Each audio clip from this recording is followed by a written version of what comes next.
Hello everybody, welcome back to the Trouble A385 show. So I saw today how US poverty was up, right? In a recent, I love these things where I go, US poverty is up. I laughed at that because, well, duh, right? I mean, come on, first of all, the economy's in the toilet. Big businesses have realized all those positions that they actually unemployed people out of, they really don't need. A lot of those positions they laid off people were actually positions they didn't need. They had it for whatever reason, maybe because they were family members of people who worked in management or whatever it was. They didn't need that stuff to run their company, and so they're never going to rehire those positions. Something they never bring up, by the way, in the economic argument at all, is that those companies really don't need those people. You got a case where there's nothing to grow the economy. Look out next 10 years. What is going to grow the economy? And please, I know you're going to say green jobs, but let me say this to you.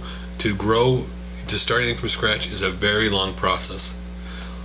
Let's take fuel, for example. If you were to switch off oil, or aka gasoline, everybody wants to switch off gasoline for cars. That is a 30-year process at the very least. First, you have to get people to the kind of fuel type that everybody wants. Then you got to build all the stations for people to get that whatever that fuel type is from.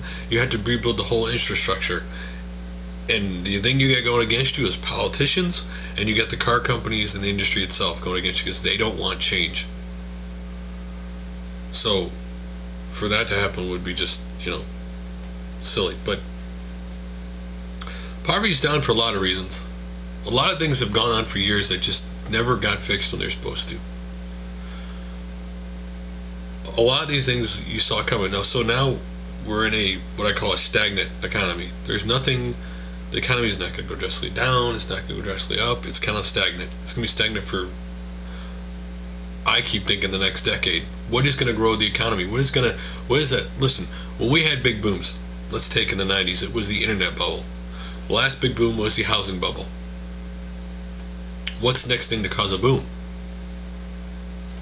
The housing market's dead. The problem with the housing market is simply regular people cannot afford to buy a house these days. Houses are too expensive. Until the prices in those houses go down where the regular people can afford to buy a house, that's not going to change. Secondly, I love how this theory is you have a right to a house. The truth is, you have a right to a place to live. You don't have to have a house. A house, I know it's part of the American dream, but a house, you do not necessarily need a house. You need to live within your means. Most people have to learn to live within their means. The great thing about this economic downturn is that simply people have learned to save. People have learned not to be so worthless and careless with their money when something like this happens. This is great in a sense for the younger generation, because going into this in the future, it teaches them responsibility, fiscal responsibility. Didn't want it to be this drastic, I would say. I think, this has been much worse than people expected. But I just thought it was funny about that poll about poverty, because it's like, well, duh. So that's all I got to say about that, guys. So till the next time I make a video.